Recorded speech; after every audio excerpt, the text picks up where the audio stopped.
What's up everyone, in this video I'm going to be testing out the anamorphic lens and the wide angle lens with ND filters from Freewell for the DJI Mini 3 Pro. I'm also going to show you side-by-side examples with and without these lenses and filters as well.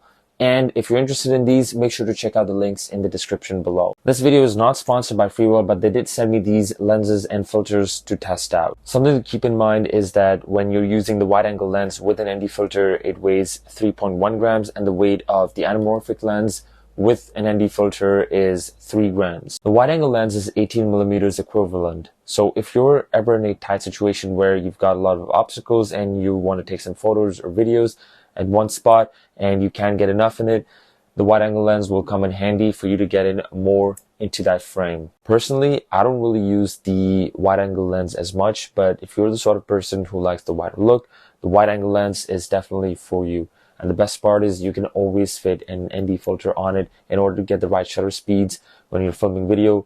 If you want to get your shutter speed down in order to get motion blur, you can use ND filters on it as well. And yes, it does work with tracking subjects too. That's pretty awesome. Also, if you're interested in getting long exposure photos in the day, you can use the ND256 filters with the wide angle lens. This set also comes with ND16 to 256, so you're pretty much covered in most situations. Here's some examples of using the wide angle lens and without. I finally got a chance to come out and test the wide angle a little more, for hyperlapses and put some ND filters on as well, because the weather's been pretty bad lately. It's been raining, a little bit of snow, really windy. The wide angle lens.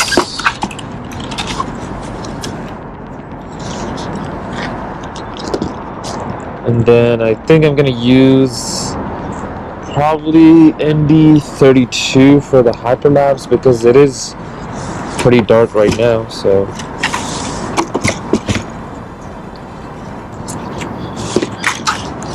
let's take it and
the anamorphic lens is probably my favorite lens to use, and it comes with ND filters as well, so that is pretty awesome. The anamorphic lens will help you capture wider images. Anamorphic lenses also don't create that close-up distortion that wide-angle lenses do.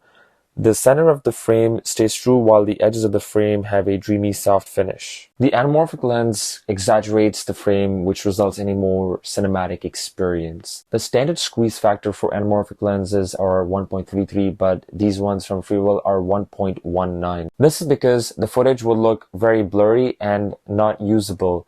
And even though Freewell could make a 1.33 squeeze factor, they pushed it as much as they could where the footage is absolutely usable. Keep in mind that you have to de-squeeze this footage in your editing app once you get it out of your SD card. There's tons of tutorials on YouTube on how to de-squeeze your anamorphic footage, and it only takes about a couple of seconds to do so depending on the software you use. I usually use the anamorphic lens with the ND filters to get more into my footage, but also it results in a more cinematic experience And I also do get some lens flares. I like to get lens flares in my footage. So using anamorphic lens also helps you get those lens flares as well when you're filming against the sun. The anamorphic lens do work with tracking subjects as well, and here's some examples of that.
This lens and ND filter set from Vero is pretty awesome, and it will definitely level up your footage.